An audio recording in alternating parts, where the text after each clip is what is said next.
Welcome everybody on today's Sit Down. My guest doesn't need a massive introduction. He's a loving father, a devoted husband, and an awesome human being. The man, the legend, Nicholis Louw. Welcome to our show, sir. Thank you very much. Honor having you here. No, not at all. Thanks for having me. I appreciate it.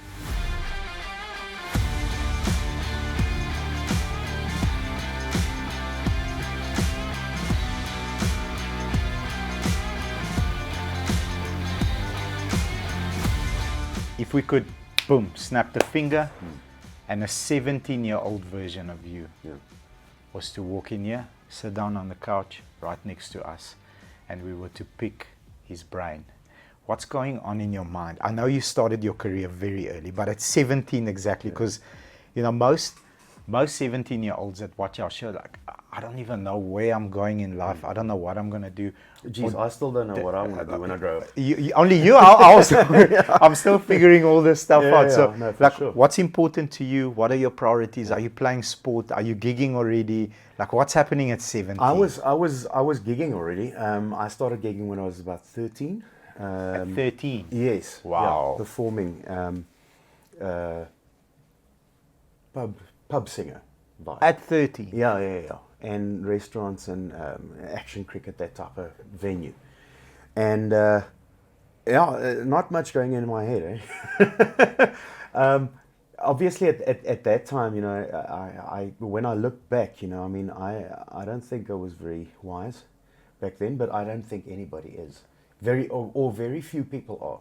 Absolutely. Wise at that age. But big dreams. One thing I can say is that I was always sure that this was what I was going to do, and I was always sure it's going to be a successful. It was in your heart already. Yeah, definitely. When people say, when people ask how I decided to become a singer, I always tend to revert back to cars because I'm a car enthusiast. So I revert back to cars and I say, listen, you know, a F1 car knows it has to be on the track. A 4x4 knows it has to be on a different track, on a field track, a bush track. So I was built for doing this. This is what God gave me as a meal ticket. Got you. To look after my family and or to provide for my family and that type of thing. So there was never any doubt, and I still can't do anything else. I love music, that's what I do, and I always knew it from that time. In terms of the rest of my life, I was a matric at 17, and I had my first car by then, so I stole it a lot. I wasn't allowed to drive, obviously, and very reckless. Very reckless. Yeah, stupid, yeah. So priorities are not settle down, do the no. It's just have a duel. You're already, but I mean, at 17, I want to just dive into the mindset. You're already gigging from a 13-year-old. So at 17, you're a veteran. I mean, that's natural to you. It's nothing to you getting up in front of people and going. Yeah, no, there was never any problem with that. I don't think I ever had that thing of, I can't do this, I can't get up. No. There was obviously the butterflies, you know. I mean, I still sometimes get butterflies with the big performances, the big shows. Yes. But there was never any doubt, and you know, I got up on stage and I just did it. I want to process the butterflies with you, if you don't mind. Yeah. It's, you know, elite athletes and, you know, elite singers and elite performers have a different mindset when it comes to, you know, I need to switch it on now because I've done the preparation. You know, I've earned this because, you know, behind closed doors, I've practiced until my craft is perfect. My choreography, everything is on point. Yeah.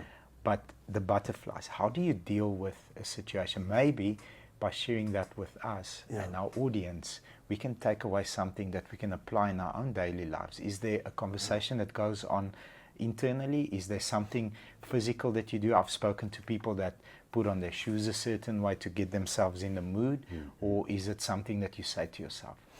No, I love the term that you used. You want to process the butterflies. I've always seen butterflies. There's probably a difference between butterflies people get who's not supposed to be singing or not naturally built for that. Yes. Performing in front of an audience, and someone who is. And that is that, thinking about it now, I've never actually spoken about it. Thinking about it now, butterflies... Welcome to the Midnight Sit Down. So that's why you're here. So butterflies, I see I experience it as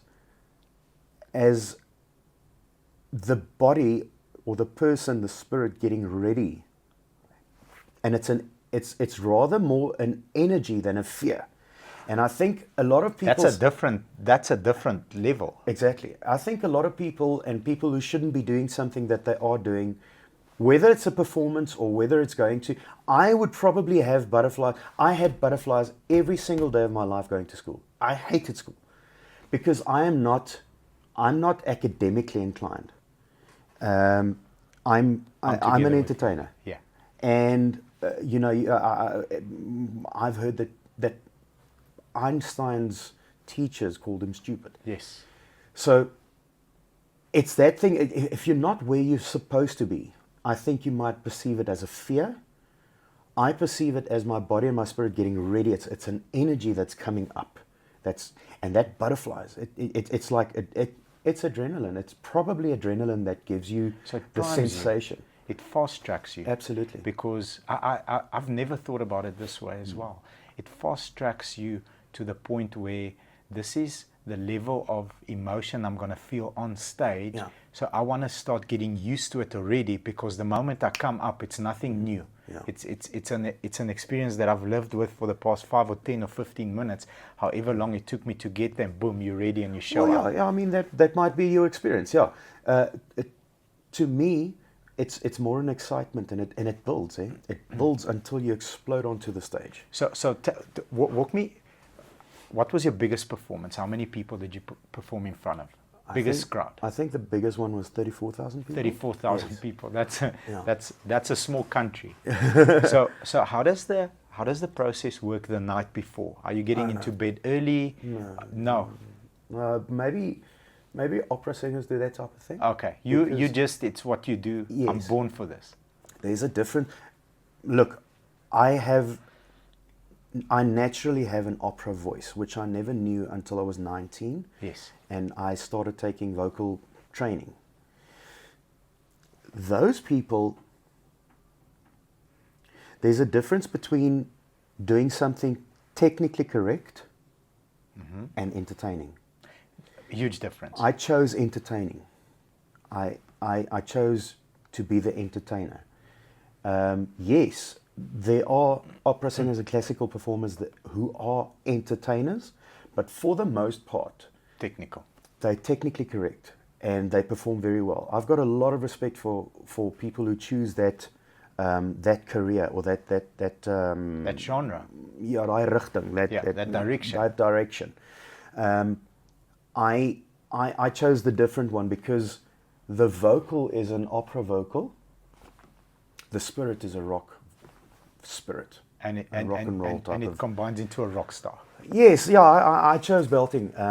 Here and there I've done classical performances. Yes. But I would never do, I don't think I would. I don't need that stress. Doing an entire opera.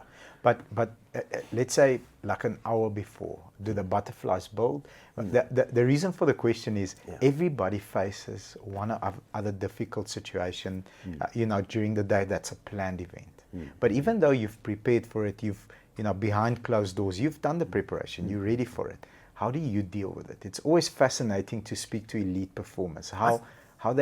It's an excitement level for you that builds up, that you want to go and deliver the performance. Yeah, I don't think I deal with it. I just go with it. You just go with it. I enjoy it. I think when you get to a situation where you have to deal with it, either you're not well enough prepared, or you haven't sorted some psychological problem out. that needs to be dealt with. Yes, exactly. Yeah. What I will say is I always speak to people. When I used to travel with a permanent crew, I don't travel with a permanent crew anymore. I use free contractors as sound man and that type of thing. Lighting engineer, sound engineer. I use free contractors that own their own business. When I used to travel with my own people who were my employees, I used to say to them, please don't upset me before the show. Don't do stupid things. Don't break my stuff. Don't scratch. Don't push my speakers around. Pick it up and put it down, that type of thing. Because that gets your blood pressure You're up. upsetting me now, and I have to go out and entertain 1,000 people. That's when I need to deal with something. Yes. And got you. Yeah. Controlled environment, as quiet and as comfortable in your own head as possible, without outside interference. Yeah. Or if you're there, entertain me. Tell a joke or something. Yes. But just don't let me catch you doing something with my equipment that you wouldn't like be doing. You wouldn't like me doing. Got you. And that type of thing I used to have to deal with that a lot, because the equipment is expensive, the salaries are expensive. Yeah. So it used to cost me quite a lot of money, and I went through a few employees because you need to find the right person. The chemistry needs to be right. Yeah, and direction. also the mutual respect, because absolutely. you lose respect for someone who doesn't respect you or your stuff. Yeah. So you kind of lose respect for them as well. Yeah, got you. So, and the way I used to deal with that is either take it out on stage and use the energy, the anger as energy. Try to convert that into energy. Yeah. And remind yourself that you need to be thankful for what you're seeing here. People enjoying the evening with you. Yeah. I think it's part of the process. Yeah, and everybody who's there thinks enough of you to pay to see you. Yes. Very important. I've changed my opinion about that type of thing, or my values about that type of thing, because when I was young, here's the thing, and this ties into the 17-year-old. I used to have stars in my eyes.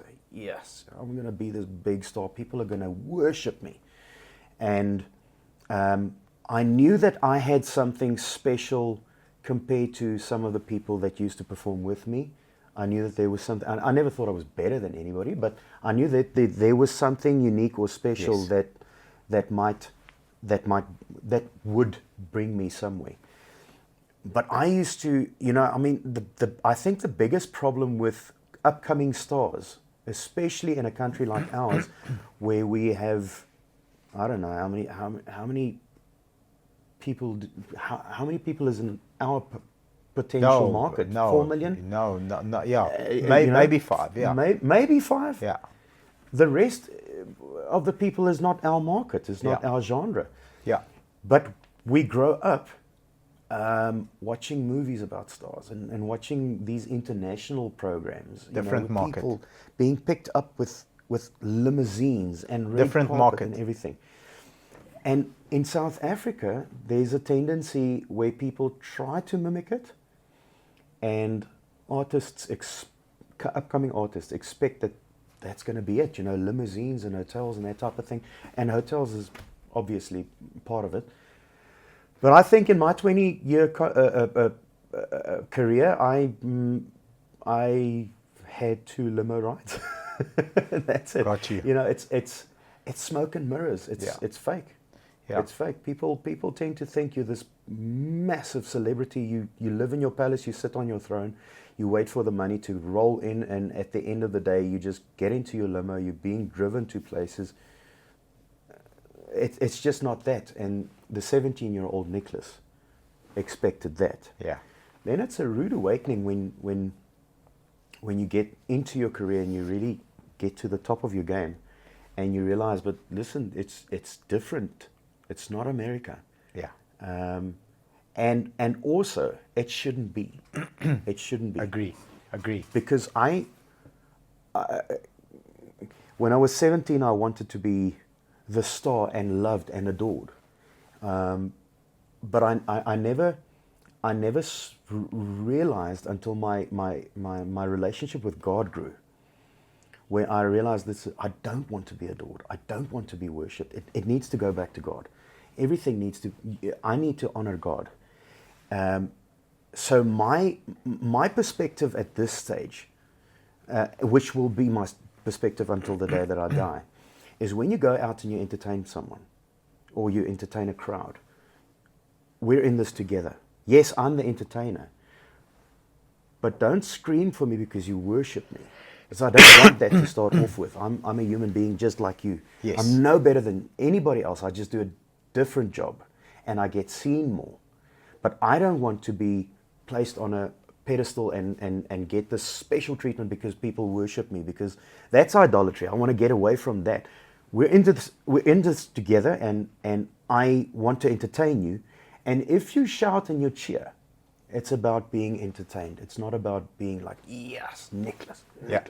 that type of thing. I've moved away from that type of thing. 100%. I think that comes with age. I spoke to someone last night who's in the business world. He's very close to the pinnacle. He's a 350, 400 million rand a month earner. Sure. I speak to him twice a month, and elite, absolute elite athlete in the business world. And he said, there's always two people on his shoulder. The one says that you're ready for the next level.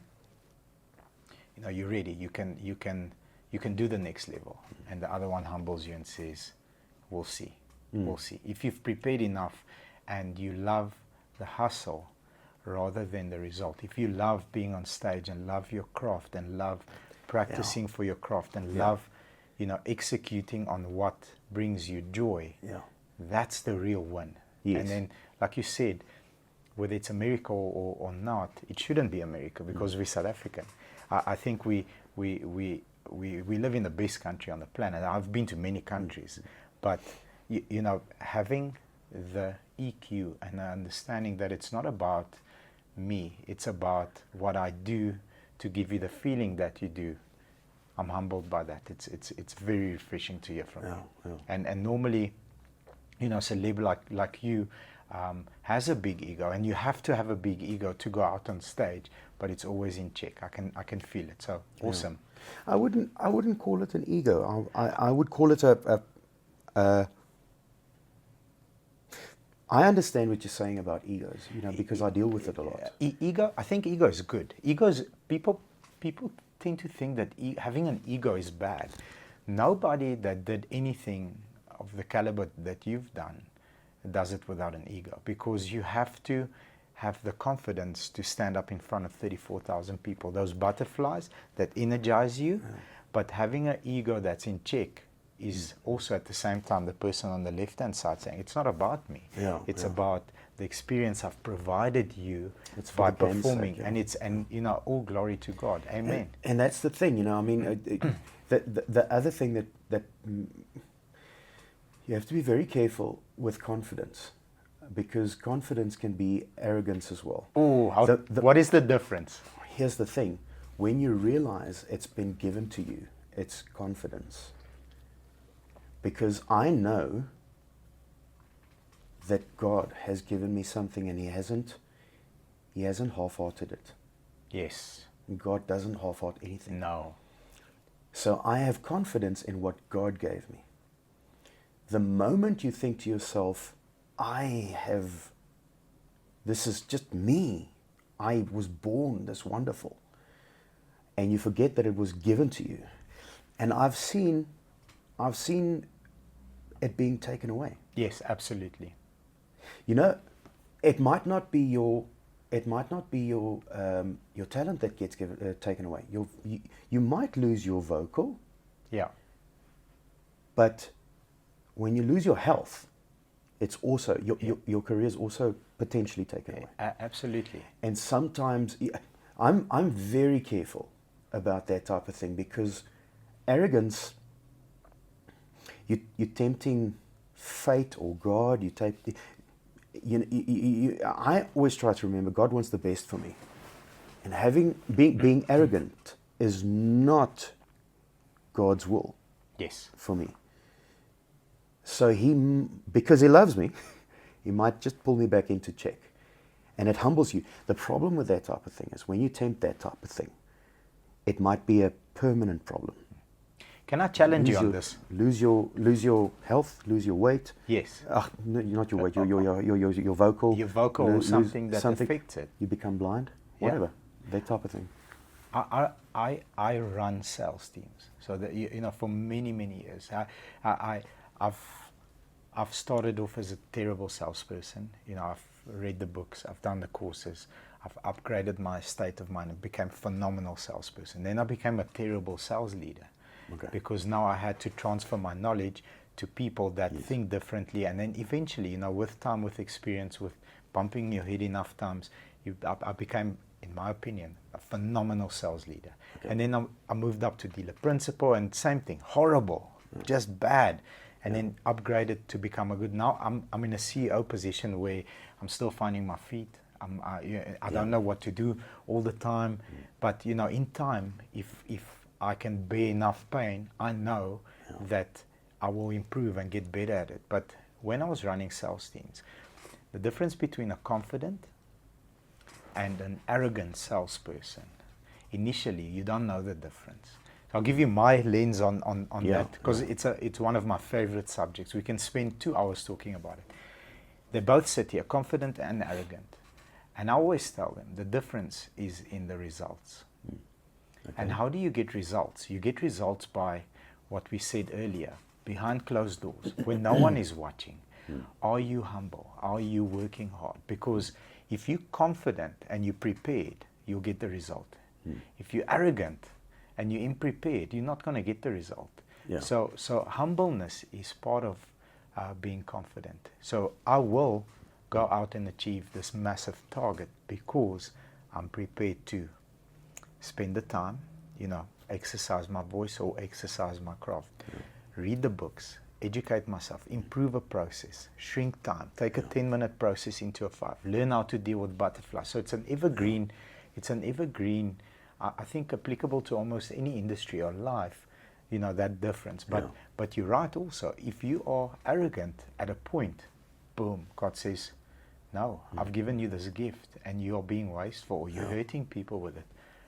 You're blind now. I'm sorry. Well, I mean, what you're saying is very, very true. I would also add to that success can also create create a quick arrogance. Absolutely. So that's also something that you need to keep in check. Absolutely. Because you can start out arrogant, which I would equate to being naive. Yes. You don't know what you don't know. Arrogance before you've achieved anything is naivety. Yes, agree. And then, by hook or by crook, by some God-given talent, you make it to a level. And now you've grafted, you've done your work, and you can be confident about it. But then also again believing it's you. And I thank God that before it turned into a serious problem, I realized, one day I stood and I thought to myself, God's going to look at me one day at the judgment day, and he's going to say to me, listen, I gave you all this influence over my children. Wat het jy met my kinders gemaak? Which is the scariest question that a father can ask someone. What did you do to my daughter? What did you do with my child? And that was a wake-up call for me, and it changed my whole direction in the music industry, what I do with my songs, the way I write songs, the way I perform, the way I treat people. To me, there's a much deeper, I'm much more careful with what I've been given. Yes. Or I try to be much more responsible with what I've been given, because I know the end game, or I know what's going to be, what's waiting for me. It affects lives. Exactly. It affects lives. And So- what you sing in your songs, what you sing in your lyrics, I know how people influenced me growing up, coming growing up. And it put me in a certain type of frame of mind where it influenced the way I wrote songs, my lyrics and that type of thing. When I listen back to some of the lyrics of the songs that I used to listen to, I had some idea, and that's because of the reputation of the artist. You know, people destroying hotel rooms, throwing TVs out of the window, you know, onto cars outside, that type of thing, and trashing hotel rooms. You think to yourself, yeah, these guys are so badass, and, you know, and people talk about them and that type of thing. It influenced the way I wrote songs. And I was very ashamed at some point when I realized that that's going to happen at the end of my life. I'm going to stand in front of God. Need He's to going to say to me, course-correct. what did you do with my children after Yeah. I gave you all this influence Yeah. over them? And I was very ashamed. And that changed the way I write songs, the way I treat people at the shows, the way I look at people. And yes, I still get upset with people. I We still all lose frail it with- men. Yeah, exactly. Yeah, but it had a profound influence on me. So I want to dive into the journey of your career a little bit, how you navigate. You finished matric at 17. Yes. You're born on the 30th of December. Yes, So that's why I ended school. So yeah. yes, yeah. that's the 17-year-old. Yeah. Yes. So you come out of matric.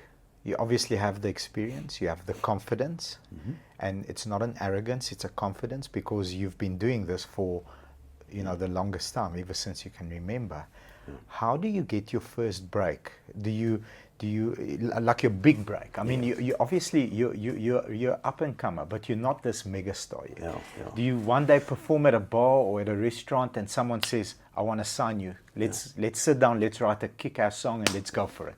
How does that journey happen? It was something similar to that. Okay, I was good guess. Yeah, I was performing. I was doing solo gigs at restaurants and pubs and any venue that I could find. And there was also a amateur night at the place called Zillertal. Okay, When we were children, how old are you? I'm 37. Okay, so you were very, very young. But Zillertal used to be a big deal, where Lance James and it was a restaurant kuierplek that Clive Bruce owned. Okay, And they did 2 TV shows there, Sing Country and Dixie okay. was recorded there, and it was these country shows with people performing. So they had amateur nights every Sunday night. And I used to go there and you know, you get 2 songs. You perform and Clive Bruce is part of your band. You know, I mean, the original Sing Country and Dixie band was your backing. You get Beautiful. up there, you get 2 songs. That's you get one amazing. song, and then a half an hour or hour later, you get another song. And we would rotate like that. And then there was a classical guy who came there and he said, "Listen, man, can't we do like a Pavarotti and Friends type of thing?" There we You go. see the Afrikaans There we accent go. coming through. Pavarotti and Friends. But So- there we go. That's the classical Yes, voice that was, that he yeah, heard. I used to hate opera music. And then I said, no, why not? Let's do it. Let's do it. It's going to be fun. And we were performing, and Kurt Darren was the guest artist at the end of the evening. Okay. And he came to me afterwards and he said, "Listen, you know, I can't promise anything, but you guys have something special. I can't promise anything, but I can get you an interview Awesome. with my record company." So I said, "Great." And then we met up with the record company, and long story short, we signed a contract, and I signed the contract on met die verstand dat ek 'n solo contract gaan kry after this duet contract. Yes, got you. So we did one album. We didn't get along, and after that one album, I said to the guys, "Listen, you know, I'm gonna remind you about your promise. We need to go solo now." And they said, "That's it. We can do it." And then we recorded an album, and everybody was very excited about it. But in the first year, the album sold 14,000 units. Okay. And the company came to me and said, listen, you know, the album's just not where it needs to be. And they wanted to repackage the album, and I said, I don't think that's a good idea. Let's do a new album. And they said, no, we're going to add four songs to this album, and we've got a song that we believe is going to be a hit. So they played the song for me, and famous last words. I said to them, guys, I'll record the song for you because I'm a team player. But I'm telling you now, it's not going to work. Okay. What was this song? Maya He.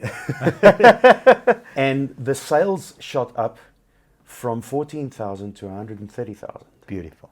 So I said, okay, listen, I'll listen to these people. I told you I'm a team player. Yeah, I knew it. I knew it. Yeah. From now on, I'm going to listen to what they say, and I'll just go with it. So yeah, and you know, I mean, I in my career, I was reeled back a lot, vocal-wise and performance-wise on albums, not at the live shows. At the live shows, I was always just exploding. Yeah. But on the albums, I was told, you know, you gotta keep it a little bit calm, because I've got a rock spirit, but rock doesn't really sell in South Africa, or not in that time. It does now. Yeah, it does now. Yes. You've got your Corin Zoids and your Francois van Cooks and we had Franco here the other day. And everybody. Spookwolf also, awesome band. And that sells now. Yes. But back in 2003, it was not so much. It wasn't selling. No. So and then because of this Pavarotti and Friends stuff, thing that I did with Cantero, which was the group's name that I was part of, I kind of started liking the classical thing. I also started vocal training, and the lady who trained me said to me, listen, Nicholas, how long do you want to sing? Because the way you're singing now, you won't last 4 years. Oh, wow. You're Too going to break much your voice. strain. You're going to stuff up your voice. You're not going to have a voice after 4 years. So she said to me, you've actually got a classical voice, or an opera voice. And I said to her, that's impossible. I've been belting my entire life. There's never been an opera note that has come out of my vocal cords. And she says, listen, just lie down on the floor, please. And I lie down, and she comes and she pushes on my diaphragm. And this deep opera voice comes out. Wow. She just pushes, and she says to me, just go ha. And she pushes, and it's just this opera voice that comes out. And I say to her, this can't be, this mustn't be. Who's inside me? Yeah. What is this animal now? And she said to me, listen, you're going to have to make peace with this, because this is what you've been given. The good thing about this thing is that opera is much more healthy for your vocal cords. So I've been doing opera training since about 2002, 2000. So that's about almost 23 years that I've been doing opera training. And I've done obviously my some classical performances, just one song here, two songs there, that type of thing. And it's a lot of fun, I have to say. But the thing is, you can't go out and destroy everything in the opera world like you do in the rock world, or in the secular world. Yes. You know, there's a certain appearance that you need to uphold, a certain Of level course, of respect and professionalism that's different, I can imagine. Which I can say also I do enjoy. Yes. Especially as I get older. I do enjoy just having some dignity. Okay. Because I mean, you must remember. I mean, when you do a show like I do, the fast-paced music, you don't lose your dignity, obviously, but you do bring out some kind of different animal. The problem is that you get some people might just get the wrong idea or lose it a little bit. Get people to drink at your shows or use drugs at your shows, and I then suppose it depends on the crowd that you're entertaining that Yes. evening. Yeah. So you get crowds that maybe lose it a little bit and then kind of lose their dignity sometimes, and people trying to pull off your clothes on stage. I actually had a woman once, a big biker woman at a show, and I turned and the stage had a catwalk, and I turned around from her performing to the other side, and she grabbed my denim. You won't believe this. She grabbed my denim and she flicked it like this, and she tore a hole right from my butt to my the back of my knee. Yes, a lady. Well, I wouldn't call her a lady. she wasn't acting ladylike on the day. Yeah. Wow. And that type of thing will never happen at a classical show. Got you. You'll get fabulous applauses. Yeah, and people enjoy it with you, that type of thing. But the chance that you have someone like that at a classical show is, I would rather call it the risk of having someone like that at a classical show, is much less. And there's this, I would say there's a lot more respect at the classical shows. You might have more fun at the secular, or not the secular, what do you call it, the commercial shows? The commercial shows, yeah. Yes. I suppose, it's a different crowd of people. It's a different crowd of people. The expectation, I think if you manage expectation up front, it's very important. And the expectation at a commercial show is that, there's going to be some alcohol, maybe, unfortunately drugs, and that's the energy that you're going to walk into. Yes. Whereas a classical show, it makes sense. The expectation is... You're much safer. Yeah, and it's a much more controlled, now this happens and then this happens, and everybody sort of waits. Yes. I've watched a couple of ballets. That's the closest that I've been to an opera. And, and I did enjoy it. At first, our accountant, Karina, she said, no, you have to see this. I said to her, look, I know I have to pay taxes and that I don't have to watch a ballet. Yeah. But you know what? If you feel so strongly about it, pulled my wife, said, let's go and check this out. Yeah. Lots of pretty girls. I enjoyed that a lot. And then, the finesse and the art. But I saw it's very, boom, this happens, curtain closes. Yeah. Everybody's quiet. And at a commercial show, I was a couple of weeks ago, I was at Boksop. And, that's a different energy. It's just go the whole time. Yes. I get what you're saying, and I see the difference in both. I want to ask you this. If you...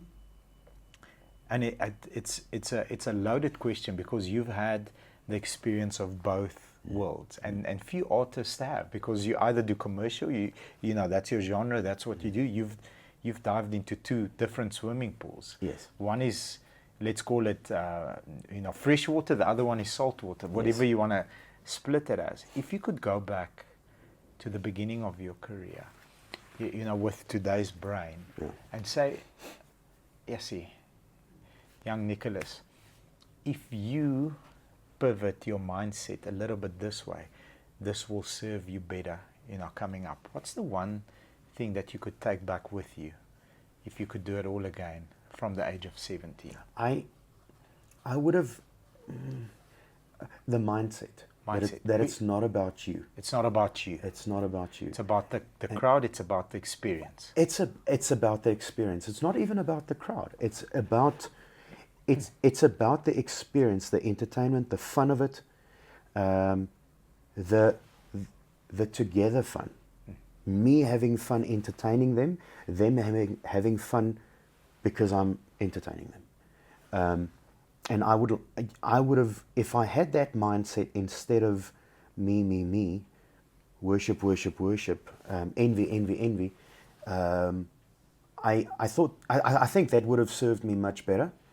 But also, it's a double-sided knife, two-sided blade, because you need that type of attitude to achieve a result, which results in a lot of sales. Yes, got you. You need the confidence. You need to do what you got to. You have to do what you got to do, and you need to stand out in some way. Being humble and standing out is difficult. I like to think that I was never arrogant, but... Well, you produced the result, so you weren't arrogant. You were confident. Well... You produced the result. Yeah, but once again, after that result came... What happened next? next? What did I turn into? Did I turn into someone who thought that I deserve this? Look, if you work hard, you deserve anything. Yes, agreed. I think that's... I'm careful to say that there's a Bybelse beginsel, but from what I understand, from the way that God operates, if you work for it, you can have anything. Yeah. It's just what you become after you achieve it. Yeah. And I would just keep on telling myself that, because it does influence the way you treat people. You do get to a point where you go, yeah, dude, I just never want to be like that person. Yeah. You know, which might be the truth and which might be merited in saying that. I never want to act like that. I never want to be like that person. But not being like that person and thinking you're better, that's a totally different thing. And I've always guarded myself from that type of attitude of thinking, yeah, I'm glad I'm not like you. Got you. I think leadership starts with yourself. You have to lead yourself first. So know who you are, know what the outcome is, and know that along the way there's going to be some challenges. I like the collaboration part, because if you see family as I'm the head of the family, I'm an enabler, but it's not about me, it's about the family's one. So it's not about me being this admired person, it's about the experience I'm going to create through what I've worked hard for, to generate that feeling for the crowd. So I love it. Yeah, well, exactly. You know, I mean, and just to add to the family statement, if you take a literal family, I think a lot of men, fathers, might have a perspective of, I'm the head of the family, do what I say. No. I'm glad that I never got there. That's because you must remember, you've been put there to protect your family and to provide. That's a serving act. Function, absolutely. Protect and provide. Yes. And not a dominating position, a position that you can misuse as domination. Absolutely. But rather see yourself as the bodyguard, the servant, the soldier, the servant, the soldier, and the family is the king. I'm just calling it that. Obviously, Jesus is the king, but protecting the palace. Let's call it that. Yes, the palace. You're the soldier at the gate of the palace. I like that analogy. Your family, your gesin is die paleis, and you need to protect that. And because of that, God has put you in the leading position. So and I mean, as an entertainer as well, you're in charge of the show. You're in charge of the show, and you get to influence your crowd. Yes. What are you going to do with that influence? Yes. So I've had the opportunity to watch a couple of live shows, and it's true what you say. A performer on TV, on a recorded music video, doesn't deserve the respect that they actually deserve when you watch them live, because how they can command a crowd of screaming fans, it's just, man, it's next level. I think that's beautiful to witness. Yeah. Like, huge respect to you guys. If you think about my next question, it takes a village to raise a man. It takes an even bigger village to raise a successful man like you. But absolutely, if you could say, Bobs, these are the 3 most influential people that touched my life and course corrected me along my journey, whether it's, picking up a guitar, singing for the first time at the age of 13 until half an hour ago. Who are the 3 people that had the biggest influence, and how did they course correct you? That's impossible. First three that comes to mind.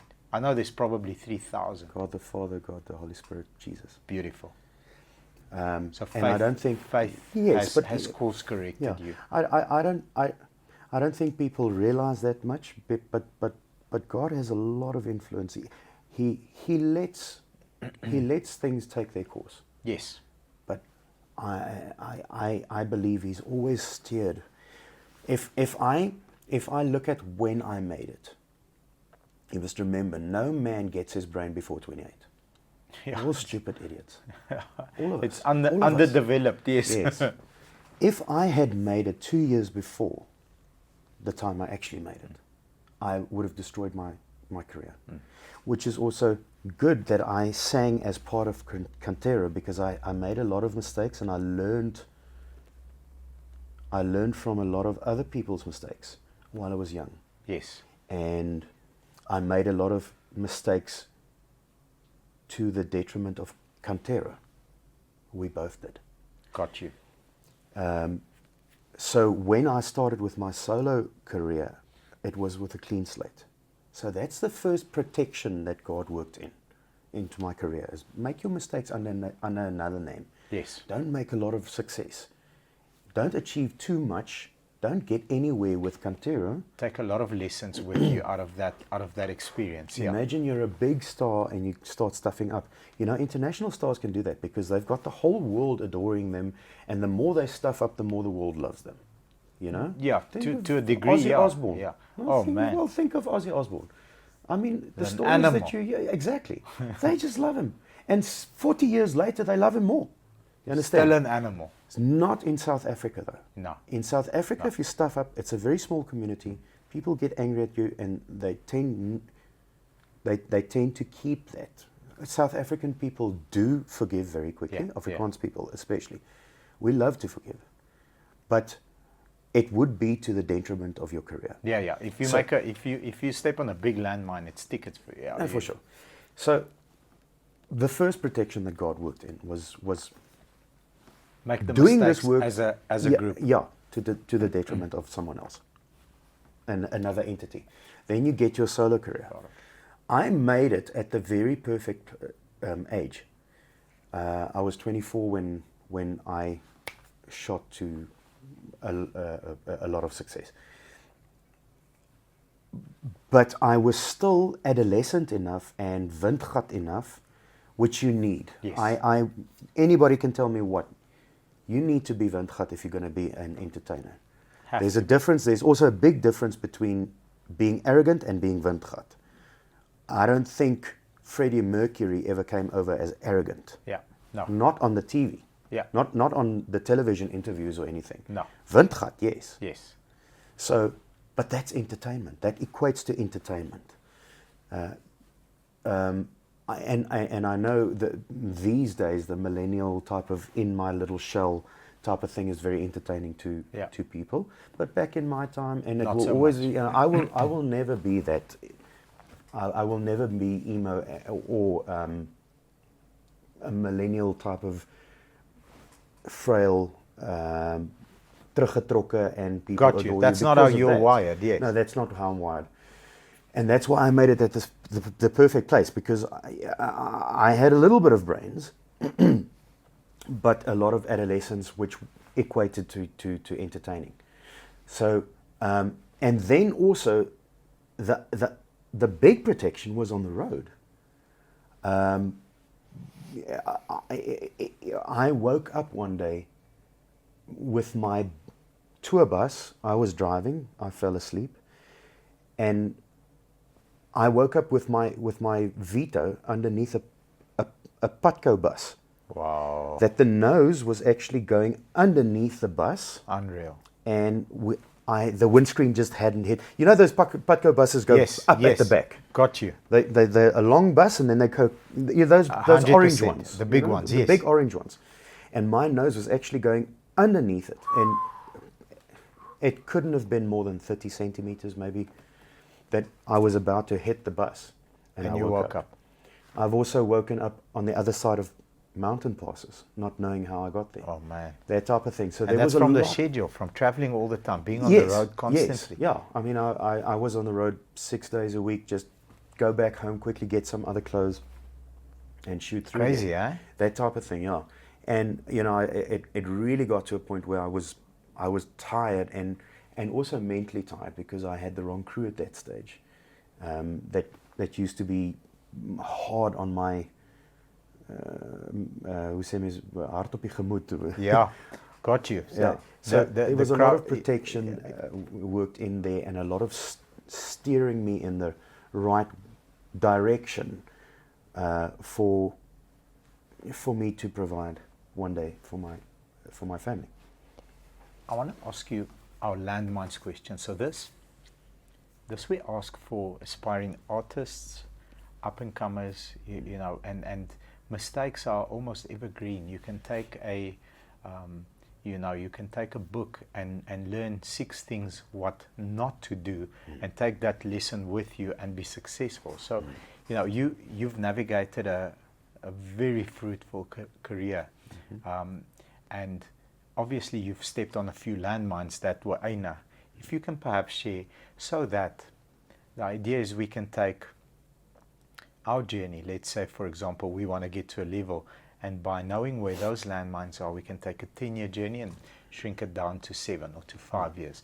Or an aspiring artist to say, okay, I saw that, and this is what we learned from Nicholis Louw. Let's just pivot a little bit so that we can avoid this landmine here. Maybe 3.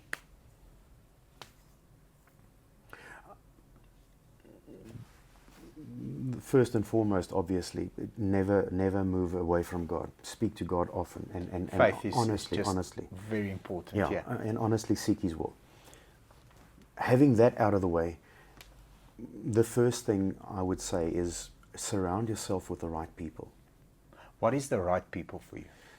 Don't do business with friends. I did that, and I mean I knew about the rule. It's a it's a very well known rule. No, it's been here forever and a day. Yes. Yeah, but I took my best friend on the road with me, starting out. So neither of us knew anything. Yeah. But friendship quickly turns to something else when you've got a working relationship. Yeah. And then when you need to speak to that person about the way some things happen, some things are being done at the shows that you can see is having a detrimental effect on the shows, or people destroying your equipment, or just damaging your equipment on the road, that type of thing, stealing. So it's very important that you just do the best that you can, because you can never know who's the right person also. You need to manage expectations up front there. So going into, you can do business with friends, in my opinion. You can. Just, the mentality of, both parties need to share this. I've done business with friends, but I want you to have what age though? No, at a later age, not before 28. But exactly. I want you to have more of the value, and I know the feeling is mutual. Yeah. Therefore, it's a fruitful relationship, but it's managed up front all the time. But also, as you say, at a later stage. Absolutely, yeah. At a young age, when you both don't know anything, going out into a new venture, oh man, it's about to explode. Sooner or later, it will. Yeah. So beautiful landmine, and I think. With age comes wisdom, but some people are wiser at a younger age than some. I wasn't as wise. Not that I'm wise today, but I've come a long way. I've stepped on a few landmines, and I think that managing expectation up front when you're going into a transaction, you need to discuss good, bad, and ugly. Yeah. So if this goes good, then this. If it goes bad, then you need to process. If this goes bad, these are the 4 things that could happen. How would you handle that? This is how I'd handle it. Ooh, I'd really react poorly if you handled it this way. What do you mean? Boom, boom, process. What if it goes really ugly and this happens? No, I'd hate you. Yes. Okay, and then up front, you already know, I don't want to hate my best friend. Yes. Therefore, it's not a good idea. Yeah. process the things together. But when you're young, you don't know that. You don't know that. And You can never know that. And also, you can have a book in front of you, but you wouldn't fathom what you're reading there, what you're saying now. You know, that process. Unless you've managing experienced expectations. If you haven't been through it, You have to go You through could it. take a textbook and you wouldn't understand it. You wouldn't fathom it. Absolutely. So that, yeah, surround yourself with the right people. And the third thing I want to say is finances. And this is a big landmine for me. I used to put a lot of money away investing, but I also spent like an animal. Terrible, terrible. And the thing is, And 99.9% of artists and young people that are up and comers, that especially, you know, you didn't come from a very wealthy family that everything was given to you like this. You know, once the fame comes, the money comes, you are not money fit at that stage. Exactly. Because you don't know that this Exactly. won't last forever. Yes. And a day, you know, Yeah. this is how business works. Yes. This is how entertainment works. So financial education is super important. yeah. Agreed. And if you're not financially inclined, in your mind, Seek help. seek help, but stop spending to start off with. Just don't spend. Just don't waste money. Yeah. You know, I used to see it as investing. You know, you have to have a 4,000 Rand gene. That's not an Because you got to. investment. No, it's not. But a 24-year-old thinks to himself, listen, you got to look good on stage. Yes. But a 500 Rand gene Looks just as good as a 4,000. Those people aren't looking at your denims. Yeah, no, You know? absolutely. They're listening to you. They're looking at your personality. You're entertaining them. Obviously, Absolutely. don't look like a slob. Uh, But you don't have to. You don't have to have. I mean, I think I've got about 70 or 80 jackets. Wow. You don't need that. You can wear that once a year. Yeah. You can't get through that. Yeah, you can't. So, and you don't need a new pair of or a new set of clothes for every show. Yes. Finances, you have to. My big mistake was I was so hungry because I didn't grow up rich. I was so hungry and so uitgehonger for just being able to spend like the stars. Yeah. Seeing that on the television is a big evil. Hey? It's smoke and mirrors. It gives you a perspective or a view or an idea of what you are going to be or should be. And then you chase that. And part of that chase is spending. Yeah. I had to have the biggest Mercedes that Mercedes brought out. I bought that. Non-negotiable. Non-negotiable. Cost me 1.4 million Rand. Which one did you buy? S-Class? S600. S600. Long wheelbase. V12. Yes. So that type of thing cost me 32,000 Rand a month. I could have had a very nice Merc for half the price. Yes. A beautiful one. Yeah. And it would have been just as expensive. Yeah. Yeah. And it never brought me happiness. Yeah. Yeah. You cannot find your happiness in things. You will never ever buy yourself happy. Yeah. And I mean, today I can say to any up and coming artist when they speak, and there are people that come to me to ask, listen, what can I learn or whatever. And I say to them, listen, you have to remember about finances. If I leave here today and I go into a shop and I see a 45,000 Rand jacket, and I think to myself, I've got to get, that is the most beautiful jacket I've ever seen in my life. I'm 43 years old. I've never seen a 43,000 Rand jacket. Oh, they do exist. Okay, wow. But I'm 43 years old now. Do you want to tell me I've been unhappy for 43 years and This jacket will bring finally me this jacket has arrived? Absolutely not. No. Was I Jeez. happy before I bought the Merc? Yes. Was there happy moments? Was there unhappy moments? Absolutely. Yes. Yeah. Both. And after I bought the car, same. Same thing, yeah. Same. Yeah. It's bragging rights, which is stupid. Yeah. Which is stupid. So I always say to the guys, you don't think you're going to buy yourself happy. Yeah. Find your happiness somewhere else. And sometimes, most times, the moment that the materialistic part comes in, you tend to forget about the hustle that got you that materialistic part as well. We spoke to Dr. Kumalo recently, had him on our show, and he said, you know, the one thing locally, especially locally, it's not as bad internationally, because I think, especially for young and up and coming soccer stars, internationally you sort of get put into an academy from a very young age, and you get trained on finance, you get trained at school to be able to step by step handle that success. Locally, you know, you've got young kids that make it. They go to the Premier League, and the first thing they buy is a GTI. Boom. Yeah. GTI comes. What comes with a GTI? Girlfriends. What comes after girlfriends? Attention goes there. We don't show up at practice. You know, fifth, sixth time, the coach says, listen, you don't have the discipline to be on my team, kicks you off. Yeah. So materialistic things sometimes take your focus. It's not only about the money that you're spending, because money is something you can go and make again. Mindset's very difficult to change, because once you go there, it's very hard to come back. But that hunger that drove you to be able to buy that 1.4 million rand Merc, is it still there once you're in the Merc? Many times it's not. Many times it's not, and that's the real problem, not the Merc at 30,000 rand. I think the real problem is the will to win has been bought by S600 or GTI, whatever the case might, or 43,000 rand jacket. My goodness. I think the most expensive jacket I bought was a K-way. It was like 900 rand. I can have 43 of those. And you wait for the sale. Of course you do.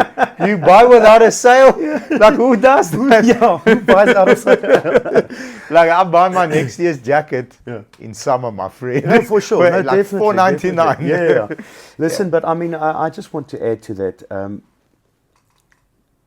What is very dangerous, and what I would also just tell anybody who asks me, is that be careful of the untouchable mindset that you get when you make a lot of money. Money tends to make you feel, and I've experienced this myself, it makes you feel untouchable, because whoever sues you, you can afford it. You just pay them. They can take you to court. You can pay them. So a lot of people, I've experienced that type of. You feel untouchable, not vulnerable, and be very wary of that, because you get rich artists who are extremely wealthy, and you'll see it. Yeah. You can watch them. They're not afraid. They're not afraid. And the moment. And that's when you start thinking, it's me. I achieved this, me. And you have to always be afhankelijk of God. Wat is afhankelijk in Engels? Independent. Dependent on God. Yeah. Onafhankelijk is independent. Yeah. Afhankelijk is dependent. So you have to always be, you have to know that it's not me. It can be taken away. And I've seen that with a lot of celebrities, a lot of wealthy people. In the entertainment business, or in the celeb world, and please, I don't see myself as a celeb. I actually say to up and coming people, if I could have the money without the celebrity, that's what I would take. But you know, we rub a lot of shoulders with extremely wealthy people, like you said. You know, 400 million rand a month, or a year, or whatever. A month. A month. He's got enough time to spend 90 minutes twice a month with people that are so far behind him. It's not, I mean, like, you know, we can't be on the same stage, but he's a servant. He comes there and he serves. And that says a lot about him. Absolutely. Because you get the other side. Absolutely. Where they don't have time for anything anymore. You know, and I'd rather mix with a certain, and at some stage, you know, when that person loses his health or something. We're all going to, we're all going to that direction. We all get old. The thing that he always speaks about is, you know, you have to have proximity with people that are ahead of you. So, for example, in the last 6 months, I've lost 26 kilograms. I went from a 33% body fat down to 10. Yeah. So lots of hard work, but I had, and I still have, proximity to a person that is, even I've never been in this physical condition. I'm 37 years old. I didn't look like this when I was 19. But he is so far ahead of me and keeps me humble, because there's always things that I can change. Same with income. If I feel like we've had a cracker month, we've done very well, I'll speak to someone like the guy I spoke to last night that's so far ahead, and all that he says is, well done, you guys had a brilliant month, I'm proud of you. How do we go and increase 15%? What can we do? Where are the flaws? And the moment that you think you've reached a certain level, you're above everybody else, it just means you need to open another door, go into a room where you're the small fish again. Doesn't matter of your income. Because, I mean, even Patrice Motsepe will sit in some rooms and be the poor guy in the room. There is rooms out there where he'll feel like, shucks, I don't really, like, I'm not in these people's leagues. And he's a big time guy. So I think that's very important for the moment you make a little bit more money, just seek out people that are far ahead of you, because that humbles you. That humbles you. Love our conversation, man. It's deep. I'm really enjoying it. I'm really, really enjoying it. Now, me as well. If you as a celebrity, I'm going to call you a celebrity because you are. You've earned that. You've earned that status. But if you, as a multi-award winning, superstar, could spend a day with someone, who would that person be and why? I want to ask you with two people, because one, I want to dive into your personal life, like not a performer and a performer. Which performer would you want to spend a day with? You're asking me a very difficult question, because I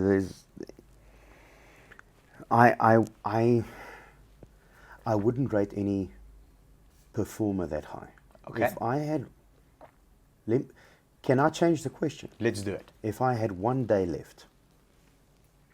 Oh, that's nice. That's all that actually matters. If you had one day left, who would you spend it with? My wife and my children. Beautiful. That's it. Love the answer. I have no interest in, because I don't think I've met anybody that I would give that one day to. Okay. Other than my wife and my children. Love your answer. Yes, I changed the question, but I don't look up to people anymore.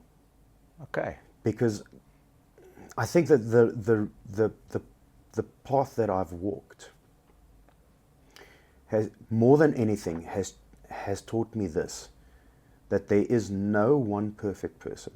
No, there isn't. And that the possibility that person will disappoint you in that 24 hours is very big. No, 100%. But we differ in opinion here. So here's my point of view on this.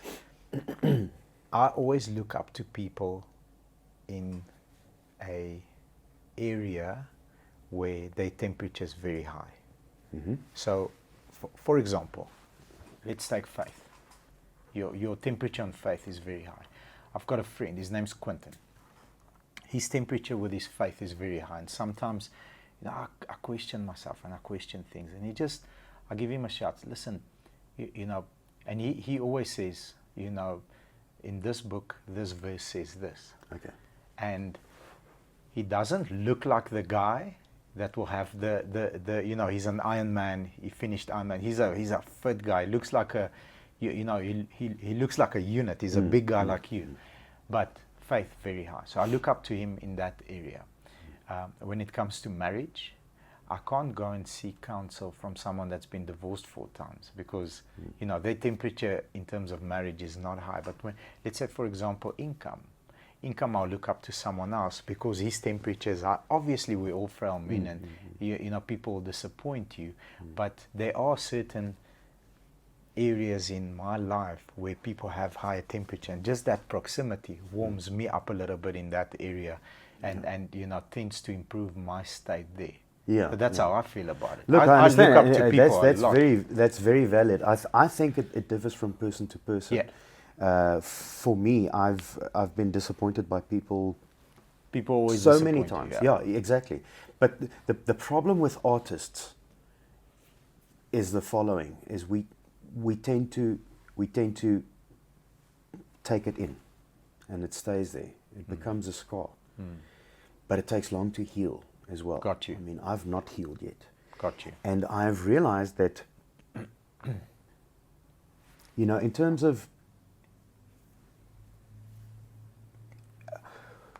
I don't look to people to get something out of them in terms of achievement, because I've changed my whole point of view has changed into eternity. And life on this planet is a vapor. Yeah, it's an infinite game. Yeah, agree with you. But it's about infinity. It's about.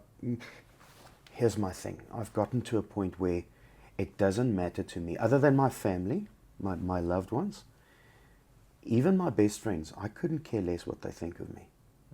What's important is what Jesus thinks of me, and that's it. Gotcha. Nothing else. And I also don't look to people to see if I can learn from them.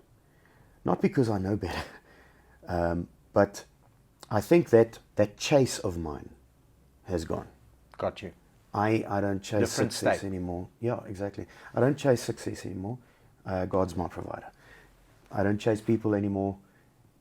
If God can lead me, I'll get to a place where He wants me.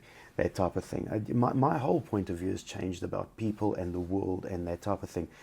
Yes, success is nice, but I've also experienced that it's very, very dangerous, and people misuse their success. So if I had one day, your family is all that matters. If I was going to lose my life tomorrow, I would have the worst day with my family rather than the best day with the richest man in the world. Got you. You're a car guy. What was your first car? I still have it. Still have your first car? Yeah. The one that you stole because you couldn't drive it because you were 17. What car? Yes. Tell me it's a Golf. No. Not a Golf. Oh, man. It's a Datsun 140Y 1976 model, the fastback. The fastback. What color? It's now burnt orange, metallic burnt orange. It was Kapoen when I got it. Okay. Kapoen. Like Now this, it's burnt orange. Like this Kapoen, Got just you. a little bit more baby Got poo. you. What engine's inside now? No, it's the same engine. Same engine. It's not running. I don't have the money to fix it. It's going to cost me probably around about 100,000 rand to just recommission it. Okay. Because I mean, it looks beautiful. It stands there at my house. It's being washed weekly. It's a trophy. Yes, gotcha. It's such a an beautiful art piece. car, yeah. And I actually put leather seats in, and I made it a nice color and everything. So it's pristine. It just doesn't run. Okay, got you. But you get the engine going, then the gearbox needs to go. Something else, yeah. Or- That's an old yeah, car. and then- old lady needs attention. Yeah, and when she can run, she needs to be able to stop as well. Yeah. And what's your dream car? Because you're a car guy. What would you like if wife and kids weren't involved? What's the one thing that you'd be like, yes, this is it? It's okay. It cannot be one car. Okay, give me three then. Okay, cool. What I would love to buy next Yes, is the current Ranger Raptor. the current Ranger Raptor, the 2-liter. Yeah, Lovely yeah. car. The new one, I still need to get used to The nose and the everything. nose and everything. It yeah, looks nice on yeah. pictures. I yeah. drove a Ranger Raptor, and I'm a very practical guy. Remember, I come from big Mercs. I'm here with my S600. Jaguar XJR Beautiful. today. I've got very nice cars. But to me, I would love to have a Ranger Raptor. I think that's. I've driven it. I've driven a lot of buckies, Yeah. 4x4s. The Ranger Raptor is so sorted. Yeah, it's a cool Tight bucky, cool eh? It's a vehicle. Yeah. good quality vehicle. Yeah. To me, it's the best bucky I've ever driven. Okay. And I did spend quite a lot of time with it. Okay. And I know, the Amarok guys are going to go like, yeah, but no Ranger can ever be an Amarok. And the Hilux guys are going to be like, and I love all of those.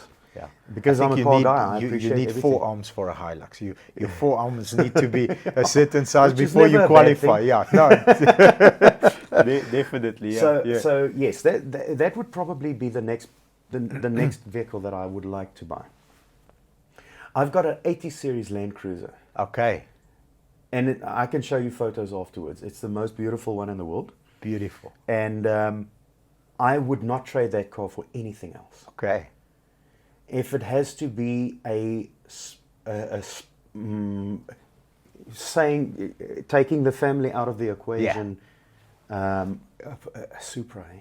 A Supra. Yes, I love that car. Beautiful. I also spent some time with the Supra. Nice lines. Yeah, it's beautiful, but it's also tight. It's quick. It's tight and it's quick. It's fun. It's comfortable. Quick enough, yeah. It's very comfortable. You know, I mean, I've driven sports cars, and you know, for the most part, they're extremely uncomfortable cars. Yes. Yeah, the worst car I ever drove was a Aston Martin. Tight, hard. It's hard. Yeah. When I say tight, I mean it goes over bumps or corrugations, and it doesn't rattle. Yeah. And the door doesn't do this in the hinge. While you see the rest of the body stand still and the door doesn't do that. What I'm saying is it's a tight car. There's no rattles. Yeah. But there's a difference to the hard. Aston Martin Kidney was bone. not tight. It was just harsh. Yeah. And it was rattling. And that was quite a new car. I mean, it was about 22,000 Ks. Yeah. On. So the Supra is a tight car. It's a comfortable car.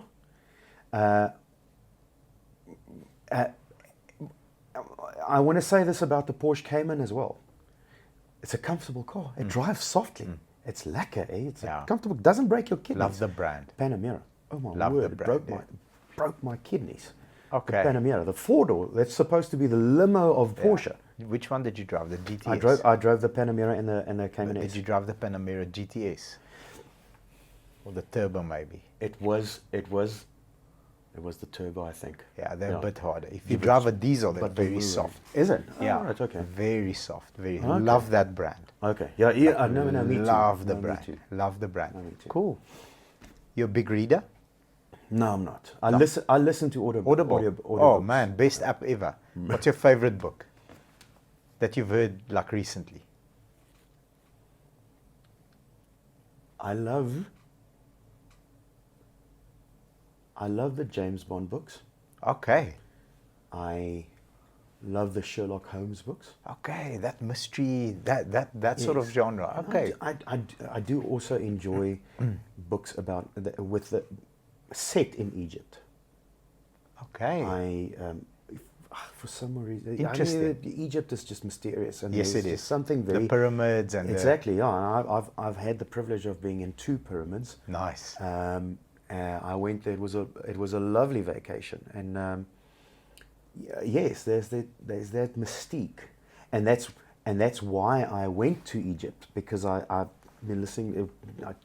I read the River Guard series, all of them or most of them, and it's not about the story. It's not about the gods, which is obviously false gods, and which offends me now. Yes. But back then, it's the theme, the mystique, the mystery, the culture, other than the religion, the culture of it. It's rich. It's very rich, eh? Extremely rich. Yeah, got you. Yeah. So yeah, I mean, I like that type of thing.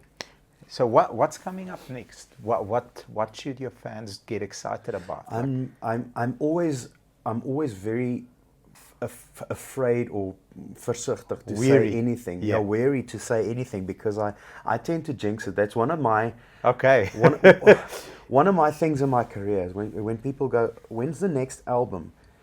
And I say, listen, it's set for 22 September. Boom, gets pushed. It gets pushed three months, maybe to January or something. Yeah. So I'm very skeptical. What I can say is I'm working on 4 songs at this stage, Okay. singles. 4 singles. 4 singles, yeah. And it's been a long time since I've brought out an album. It's been a while, yeah. It's 8 years. Yes. But in that time, I've also developed a new style. And my style is definitely going to change quite a lot. People are going to recognize the music as my type of music. They're going to recognize the artist. But it's a completely different flavor. Sounds amazing. Can't wait to hear it. I am working on it, and as soon as possible, That's a beautiful One answer. by We'll one. we'll look out for it. Please do. My friend, I've really thoroughly enjoyed this. I've Me learned too. a lot. No, me too. Our I've crowd- learned so much from you. Our crowd will definitely take lots of golden nuggets. Thank you for spending your time with us. Yeah. Thank you for being a gentleman, and thank you for blessing us with your presence. I can say exactly the same to you. I appreciate it. It's a privilege, and I love that we could speak together with different perspectives and different points of view. Absolutely, And, opposing opinion is so Exactly, important. and I but, learned a lot. but where there's respect. Yeah, exactly. Thank you, sir. Thank you, sir.